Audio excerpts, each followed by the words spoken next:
Friends, मुख्यमंत्री लाडली बहना योजना का आवेदन फॉर्म कुछ इस प्रकार से रहेगा आपका।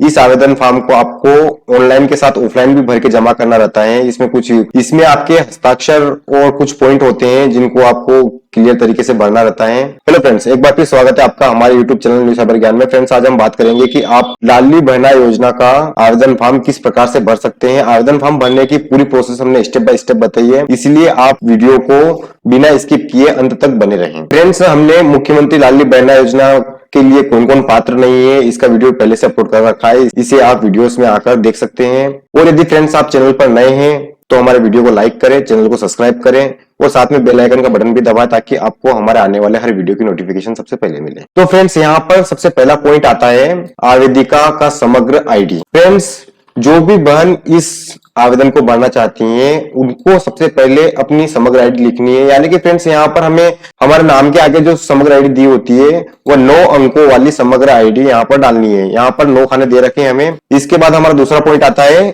आधार नंबर। फ्रेंड्स, यहाँ पर आपको अपने आधार नंबर बिल्कुल सही तरीके से डालना है, उनमें कोई गलती ना हो जाए। इसके बाद थर्ड नंबर का पॉइंट आता है हमारा आवेदिका का नाम। यहाँ पर आधार कार्ड के अनुसार जो भी आपका नाम हो विद सरनेम, पूरा नाम यहाँ पर आपको लिखना है। इसके बाद यहाँ पर आता है आवेदिका के पति या पिता का नाम। तो फ्रेंड्स, यहाँ पर ज्यादातर सभी बहनों के पति के ही नाम आएंगे, परंतु पिता का नाम किस स्थिति में आएगा? तो यहाँ पर फ्रेंड्स, यदि किसी बहन का तलाक हो चुका है तो वह यहाँ पर अपने पिता का नाम लगा सकती है। यहाँ पर 5वें नंबर का पॉइंट आता है हमारा जन्म दिनांक का। फ्रेंड्स, आपको यहाँ पर अपने आधार कार्ड के अनुसार ही अपनी डेट ऑफ बर्थ या जन्म दिनांक डालनी है। पहले वाले में दिनांक, दूसरे वाले में माह और तीसरे वाले में वर्ष। इसके बाद हमारे 6ठे नंबर का पॉइंट आता है आवेदिका का पता। यहाँ पर फ्रेंड्स, आपको अपने गांव या विलेज का नाम लिखना है। इसके बाद यहाँ पर आपके पास में जो शहर आता है उसका नाम लिखना है, यहाँ पर जिला का, और यहाँ पर पिन कोड डालने हैं आपको, पोस्टल कोड अपने। यह पोस्टल कोड आपको आपके आधार कार्ड के एड्रेस के सबसे पीछे मिल जाएंगे। इसके बाद फ्रेंड्स, यहाँ पर आवेदिका के मोबाइल नंबर।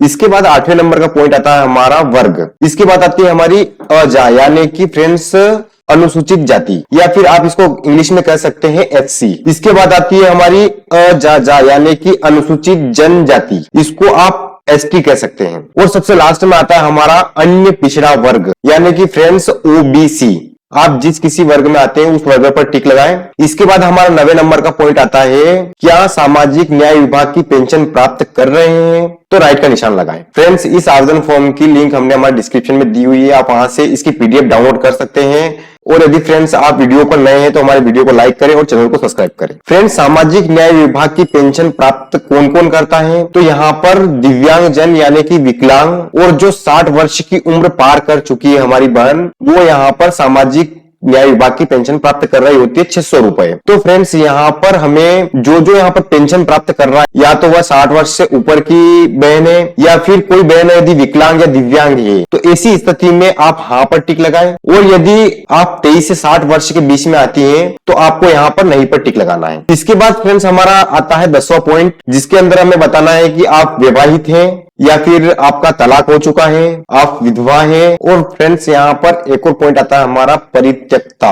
यानी कि फ्रेंड्स किसी बहन के ससुराल में यदि उनको किसी वजह से उनका परित्याग कर दिया हो या उनको छोड़ दिया हो, ऐसी स्थिति में आप यहाँ पर, उनका तलाक न हुआ हो, ऐसी स्थिति में आप यहाँ पर परित्यक्ता वाले ऑप्शन पर टिक लगा सकते हैं। इसके बाद हमारी आवेदिका बहन को कुछ घोषणाएं करनी है। वो घोषणाएं कुछ इस प्रकार से हैं। फर्स्ट वाले पॉइंट पर आता है मेरे परिवार की सम्मिलित रूप से वार्षिक आय 2.5 लाख से कम है।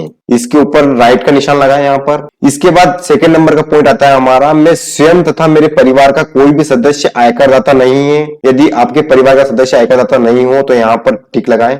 इसके बाद थर्ड वाला पॉइंट आता है हमारा मेरे स्वयं या मेरे परिवार के कोई भी स्वास्थ्य केंद्र, राज्य सरकार के शासकीय विभाग, मंडल, उपक्रम, स्थानीय निकाय नियमित संविदा कर्मी, स्थायी कर्मी या किसी भी गवर्नमेंट विभाग में कार्यरत नहीं है। इसके अलावा यदि किसी बहन के परिवार में कोई भी गवर्नमेंट एम्प्लॉय यदि पेंशन प्राप्त कर रहा है तब भी आपको यहाँ पर इस योजना का लाभ नहीं मिलेगा। तो यदि कोई आपके यहाँ पर पेंशन प्राप्त नहीं कर रहा है और कोई गवर्नमेंट विभाग में कार्यरत नहीं है तो यहाँ पर टिक लगाएं। इसके बाद मेरे स्वयं या मेरे परिवार के किसी भी सदस्य के नाम से 4 पहिया वाहन अथवा ट्रैक्टर नहीं है। यदि फ्रेंड्स किसी बहन के परिवार में उसके पति या बच्चों के नाम से यदि ट्रैक्टर है तो उसे इस योजना का लाभ नहीं मिलेगा। तो यदि आपके परिवार में किसी के नाम से ट्रैक्टर या 4 पहिया वाहन नहीं है तो यहाँ पर टिक लगाएं। इसके बाद एक और पॉइंट आता है, मेरे परिवार के पास 5 एकड़ से अधिक भूमि नहीं है, इस पर भी राइट का निशान लगाएं। इसके बाद मुझे भारत सरकार, राज्य सरकार की किसी भी योजना से प्रति माह 1000 रुपया अधिक प्राप्त नहीं हो रहे हैं। यदि किसी बहन को यहाँ पर किसी भी सरकारी योजना से 1000 रुपए प्रति माह या उससे अधिक प्राप्त हो रहे हैं तो उनको इस योजना का लाभ नहीं मिलेगा। इसके बाद आता है, मैं स्वयं या मेरे परिवार में कोई भी सदस्य निर्वाचित या मनोनीत जनप्रतिनिधि नहीं है। यहाँ पर पंचायत, वार्ड के पंच और उप सरपंच को छोड़कर बाकी सभी इसके अंतर्गत आते हैं। यानी कि फ्रेंड्स, यहाँ पर किसी बहन का पति यदि सरपंच है तो उसको इस योजना का लाभ नहीं मिलेगा। तो यदि आप किसी ऐसे व्यक्ति की वाइफ नहीं है तो यहाँ पर राइट का निशान लगाएं। इसके बाद हमारा लास्ट वाला पॉइंट आता है कि मैं स्वयं या मेरे परिवार में कोई भी सदस्य भारत सरकार, राज्य सरकार द्वारा चयनित, मनोनीत वार्ड, निगम, मंडल, उपक्रम या अध्यक्ष संचालक का सदस्य नहीं है। इस पर भी टिक लगाएं। इसके बाद यहाँ पर आवेदिका को अपने हस्ताक्षर करने हैं। हस्ताक्षर करने के बाद यहाँ पर नीचे आपको रसीद या पावती मिलती है। यह पावती कार्यालय द्वारा भरी जाएगी पूरी और वहीं से आपको इसको फाड़कर प्राप्ति के रूप में दी जाएगी। फ्रेंड्स, इस पावती के अनुसार आपको यहाँ पर कुछ पॉइंट्स है जिनके ऊपर ध्यान देना है। यहाँ पर पहला पॉइंट है हमारा, आपका समग्र ई-केवाईसी पूर्ण है, हाँ या नहीं।